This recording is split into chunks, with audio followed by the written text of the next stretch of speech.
Étienne Adam, bonjour. Vous êtes candidat de la liste alternative à gauche au municipal à Caen. Qu'est-ce qui vous différencie des autres listes de gauche? Il y a une certaine concurrence à gauche entre la liste de Philippe Duron, qui revendique l'union de la gauche, et celle de Rudy L'Orphelin, écologiste et citoyenne. Bah écoutez, ce sont eux qui se différencient de la gauche. C'est-à-dire ce sont eux qui, depuis les dernières élections présidentielles, ont abandonné un certain nombre d'idées de gauche, de positions de gauche, et aujourd'hui font une politique qu'on appelle social-libérale. C'est de plus en plus marqué, et ce contre quoi on veut s'affirmer, en disant qu'une vraie gauche existe encore, contrairement à ce qu'on veut nous faire croire. Vous êtes un peu la gauche anti-gouvernementale? On est la gauche qui ne se plie pas à la logique du capital. Voilà, après, le gouvernement, il se situe comme il veut. On est certainement assez loin en termes de position. Il y a des divergences très importantes entre nous. Je crois que c'est pas la peine de se le masquer. Il y a donc deux gauches différentes. Alors, quelle est votre priorité justement sur cette campagne municipale sur Caen? Alors, notre priorité, c'est le transport gratuit. Notre mesure phare, c'est le transport gratuit, parce que c'est à la fois une mesure sociale, permettre à tout l'accès à la ville, et l'accès au sein de la ville, enfin, c'est-à-dire de pouvoir, entre les quartiers et le centre-ville, avoir la liberté d'aller et venir. Et en même temps, c'est une mesure écologique, parce que ça vise à réduire l'utilisation de la voiture individuelle, qui, contrairement à ce qu'on pense, n'est pas une liberté, mais pour beaucoup de salariés qui travaillent en ville, est un coût, des fois considérable, dont ils ne se rendent pas toujours compte, d'ailleurs. Est-ce que vous engagez, si vous êtes élu demain maire de Caen, à réduire les impôts locaux? C'est un des sujets de débat dans cette campagne. Pas du tout. Pas du tout, parce que c'est vraiment le faux débat par excellence. Alors j'ai parlé tout à l'heure de... ils sont tous les autres sont pour la réduction des dépenses publiques. Et ben Qu'est-ce nous, on qu'ils est annoncent? contre. On est contre. C'est-à-dire que la non-réduction des dépenses publiques, ça veut dire qu'on maintient les dotations de l'État, et donc on allège la partie pour les impôts locaux. Le deuxième aspect, c'est qu'il faut complètement modifier les impôts locaux.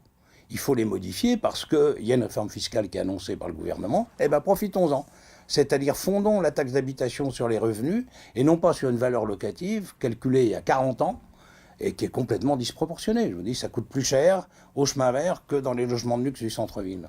C'est quand même aberrant. Un récent sondage vous crédite de 9%. Que ferez-vous justement au second tour, fort de ce score, s'il se réalise, au soir du 23 mars? Est-ce que vous avez déjà une stratégie?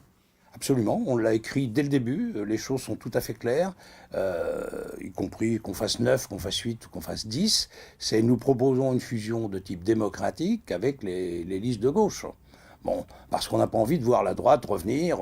Quand on voit toute la démagogie déployée par exemple par Bruno, c'est effrayant. Donc voilà, on propose une liste de fusion démocratique sur les bases suivantes. C'est-à-dire, on veut qu'on soit strictement à la proportionnelle du premier tour. Si c'est 9, ben on a le droit à 9 ou 10 sièges, j'ai pas fait le calcul exact. Et puis on mégotera pas là-dessus, on dira pas non, un peu plus, un peu moins, hors de question. Est-ce que selon vous, la gauche peut conserver cette capitale caennaise, alors que certains sondages justement disent qu'elle pourrait basculer, cette ville de Caen? Écoutez, quand on regarde de près les sondages, l'écart entre Bruno de l'UMP et Duron est en dessous de la marge d'erreur. Donc ça veut dire qu'il n'y a aucun pronostic qui est possible et c'est pas suffisamment important. Quelle serait votre priorité, votre première décision si vous étiez élu à la mairie de Caen? Ah bah, la première décision, je l'évoquais tout à l'heure, c'est de C'est sur les partir. transports?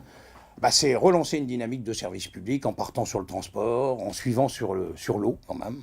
Parce qu'il faut le retour en régie publique de l'eau. Il n'y a pas de raison non plus de donner des millions et des millions aux actionnaires de Veolia pour, à la place des Canets. Alors, ce n'est pas tellement un problème de coût, c'est aussi un problème de principe. C'est-à-dire que je crois que les biens communs doivent être publics et doivent être contrôlés par la démocratie. Pour conclure, Étienne Adam, que diriez-vous justement aux téléspectateurs, aux internautes qui vous écoutent, pour qu'ils votent pour vous ce 23 mars prochain, en conclusion?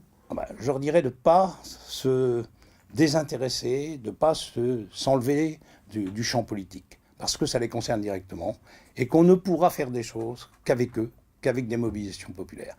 Des élus seuls, c'est insuffisant. C'est nécessaire, ça apporte une certaine dynamique, mais c'est insuffisant. Il faudra, pour l'eau, pour les transports, pour le reste, des mobilisations populaires qui soutiennent nos élus.